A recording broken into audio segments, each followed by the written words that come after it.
ओम नमो भगवते वासुदेवाय नमो। नमस्कार बंधुगण आपण मानक आम यूट्यूब चैनल को स्वागत।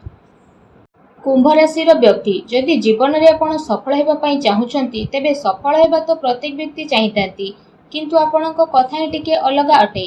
एपरी स्थले आज आम चर्चा करबा कुंभ राशि विषय।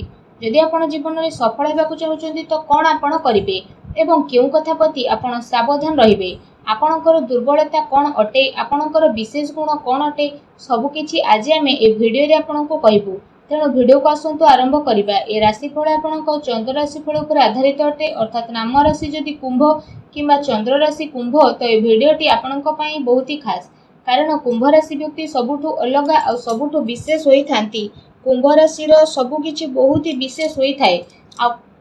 पूर्वर आपण विषय आम बहुत किसी कहीचु।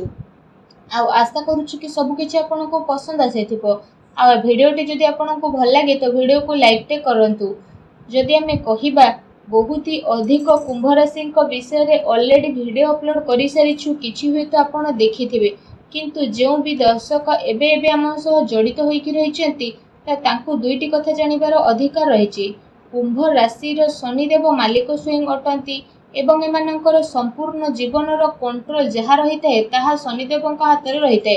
शनिदेव एमानंक जीवन को कंट्रोल बा नियंत्रण करिथांती, अर्थात शनिदेव कृपा उपर ही कुंभ राशि जीवन निर्भर करिथाए।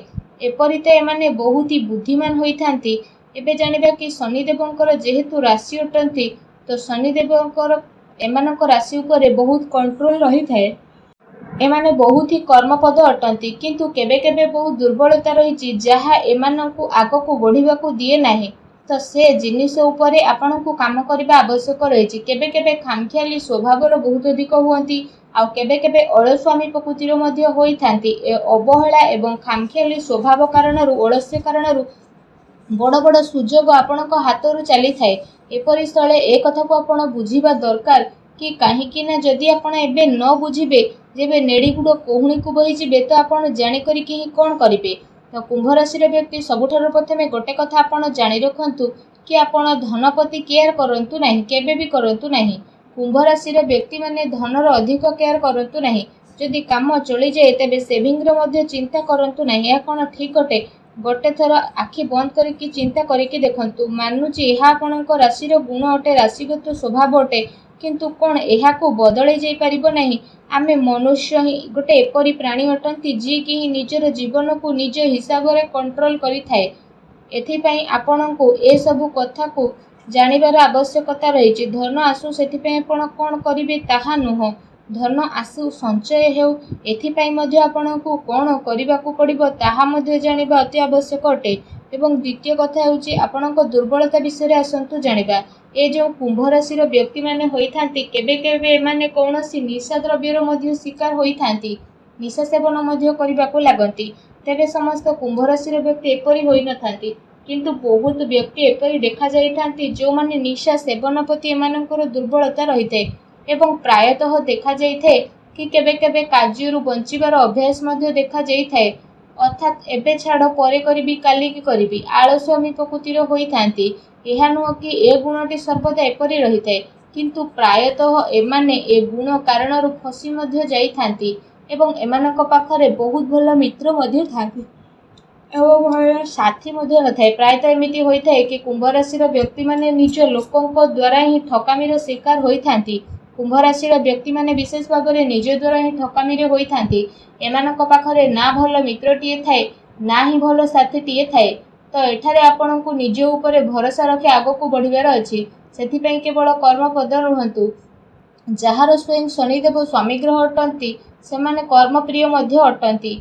आसंतु आमे प्रत्येक वीडियो माध्यम रे आमे कहि थाउ आपण को कि आपण सब बेले कर्मपद ही रुहंतु। जेबे आपण कर्मपद न होइथांती तो सफलता आपण को आज की काली न मिलले मध्य दिने ना दिने निश्चिंत भाव में प्राप्त हेबो। कारण सब किछि को आपण प्राप्त करि परिबे दुनिया रे। आ मनुष्य ही एपरि अटे जी ही आजिर कर्म को काली भोग करि थाए। आज भल करिवे तो काली भल हबो आ शुभ हेबो। जदि आज खराब करिवे तो काली कि ही आपण को खराब फल प्राप्त हेबो। सेथिपई आपण सर्वदा कर्मपद रुहंतु, भल कर्म मध्य करि नियंतु। तो आमे चर्चा करथिले कि काम को टाळिबार अभ्यास विषय रे। किछि व्यक्ति निशा द्रव्यर शिकार मध्य होइथांती ଆପଣଙ୍କ ପାଖରେ ନା ହିଁ ଭଲ ମିତ୍ରଟିଏ ଥାଏ ନା ଭଲ ସାଥୀ। ତ ଏପରି କାହିଁକି ଆପଣଙ୍କର ହୋଇଥାଏ? ଏହାର କାରଣ ହୋଇଥାଏ ଆପଣଙ୍କ କୁଣ୍ଡଳୀରେ ଶୁକ୍ର। ଏହା ପଛରେ ଆପଣଙ୍କର ଶୁକ୍ର ହିଁ ମୁଖ୍ୟ କାରଣ ହୋଇଥାନ୍ତି। ଯଦି ଆପଣ ଚାହୁଁଛନ୍ତି ଆପଣଙ୍କର ସବୁ କିଛି ଆପଣଙ୍କ ପାଖରେ ରହୁ, ଆପଣଙ୍କର ଦୁର୍ବଳତା ଉପରେ ଆପଣ ବିଜୟ ପ୍ରାପ୍ତ କରନ୍ତୁ, ତ ଆପଣ କ'ଣ କରିବେ? ତ ଶୁକ୍ରଙ୍କୁ ପ୍ରସନ୍ନ କରିବା ପାଇଁ ସକାଳୁ ଶୀଘ୍ର ଉଠିବାର ଅଭ୍ୟାସ କରନ୍ତୁ ଏବଂ ସପ୍ତାହର ଗୋଟିଏ ଦିନ ଉପବାସ କରନ୍ତୁ। ଆପଣ ଆପଣଙ୍କ ଇଚ୍ଛା ଅନୁସାରେ ଯେଉଁ ବି ଦିନ ଉପବାସ କରିପାରିବେ। ଯାହା ବି ପୂର୍ବରୁ ଆମେ ଆପଣମାନଙ୍କୁ କହିଥିଲୁ କି ଆପଣଙ୍କ ଧନର ସ୍ଥିତିର କାର୍ଯ୍ୟ ଚଳିଯାଉଥାଏ, ତ ଆପଣ ନା ହିଁ ସେଭିଂର ଚିନ୍ତା କରିଥାନ୍ତି, ନା ହିଁ ଆପଣ ଅଧିକ ଧନର ଇଚ୍ଛା ରଖିଥାନ୍ତି। ତେବେ ଧନ ବି ଆପଣ କମାନ୍ତୁ ଏବଂ ଅଧିକ ଧନ ଆସୁ ଆଉ ସଞ୍ଚୟ ମଧ୍ୟ ହେଉ। ଏଥିପାଇଁ ଆପଣ କ'ଣ କରିବେ? ତ ଏଥିପାଇଁ ଆପଣଙ୍କୁ ବୃହସ୍ପତିଙ୍କୁ ମନେଇବାକୁ ପଡ଼ିବ।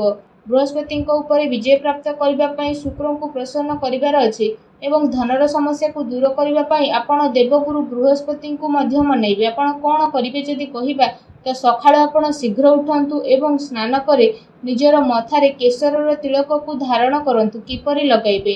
ଛୋଟିଆ ପତ୍ରଟି ଆପଣ ନିଅନ୍ତୁ, ଗୋଟେ ଚୁଟକି କେଶର ନିଅନ୍ତୁ, ଗଙ୍ଗାଜଳ ନେବେ ତ ବହୁତ ଭଲ, ନଚେତ୍ ସଫା ଜଳ ସେଥିରୁ 2 ରୁ 3 ଟୋପା ସେଥିରେ ପକାନ୍ତୁ ଆଉ କେଶରରେ ଗୋଳେଇକି ତାକୁ ମଥାରେ ଆପଣ ଲଗାନ୍ତୁ।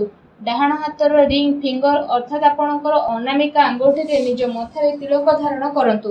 ଆପଣଙ୍କୁ ସମୁଦାୟ କେଶରକୁ ନେବାର ନାହିଁ, କେବଳ ପ୍ରତିମାତ୍ମକ ରୂପ ପାଇଁ ସେଥିରେ ଟିକେ ଆପଣ ନେଇକି ମଥାରେ ଧାରଣ କରନ୍ତୁ। ଆଉ ଯାହା ବଳିଯାଇଛି ତାକୁ ଆପଣ ରଖିଦିଅନ୍ତୁ। ପରଦିନ ପୁଣି ଥରେ ଯଦି ତାହା ଶୁଖିଯାଇଥାଏ ସେଥିରେ 3 ରୁ 4 ଟୋପା ପାଣି ପକାଇ ପୁଣି ଥରେ ମୁଣ୍ଡରେ ଲଗାନ୍ତୁ।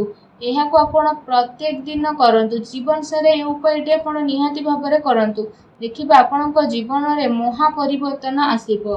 ଯାହା ଚାହିଁବେ ସେସବୁକୁ ଆପଣ ହାସଲ କରିବେ ଆଉ ନିଜେ ଆକୁ ଆପଣ ପରୀକ୍ଷା କରିକି ଦେଖନ୍ତୁ। 2 ରୁ 3 ମାସ ଭିତରେ ରେଜଲ୍ଟ ଆପଣ ଜାଣିପାରିବେ, କିନ୍ତୁ ଏହାକୁ ଆପଣ ବନ୍ଦ କରିବେ ନାହିଁ। ଲାଇଫ୍ ଟାଇମ୍ ପାଇଁ ଏହାକୁ ଆପଣ କରନ୍ତୁ। ଏହା କୁମ୍ଭ ରାଶି ବ୍ୟକ୍ତିବିଶେଷଙ୍କ ପାଇଁ ବହୁତ ହି ପ୍ରଭାବୀ ଅଟେ।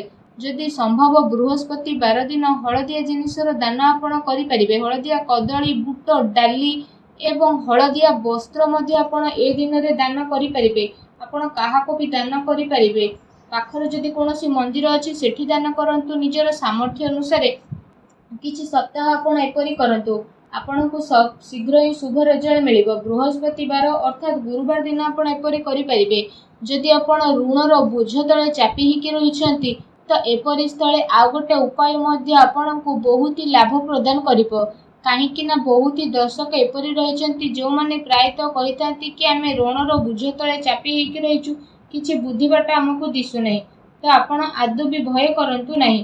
ସମୟ ହିଁ ସବୁ କିଛି ଠିକ୍ କରିଥାଏ। କର୍ମପଦ ରୁହନ୍ତୁ ଏବଂ ଏ ଉପାୟଟିକୁ ନିହାତି ଭାବରେ କରନ୍ତୁ। ସୋମବାର ଦିନ ଆପଣ ଶିବ ଲିଙ୍ଗ ଉପରେ ଗଙ୍ଗା ଜଳଟି ଅର୍ପଣ କରନ୍ତୁ ଏବଂ ଘରେ ଯଦି ଶିବଲିଙ୍ଗ ରହିଛି ତ ବହୁତ ଭଲ, ନଚେତ୍ ପାଖରେ ଥିବା ମନ୍ଦିରକୁ ଆପଣ ଯାଇପାରିବେ। ଗୋଟେ ଧଳା ରୁମାଲ ନିଅନ୍ତୁ, ସେଥିରେ କିଛି ଧଳା ଅକ୍ଷତ ନେଇକି ପୂଜା କରନ୍ତୁ। ସବୁ ସମସ୍ୟାର ସମାଧାନ ହେବ। ଭିଡ଼ିଓ କେମିତି ଲାଗିଲା କମେଣ୍ଟ କରିକି ଜଣାନ୍ତୁ। ଚ୍ୟାନେଲରେ ନୂଆ ଆସିଲେ ଚ୍ୟାନେଲକୁ ସବସ୍କ୍ରାଇବ୍ କରନ୍ତୁ। ଧନ୍ୟବାଦ।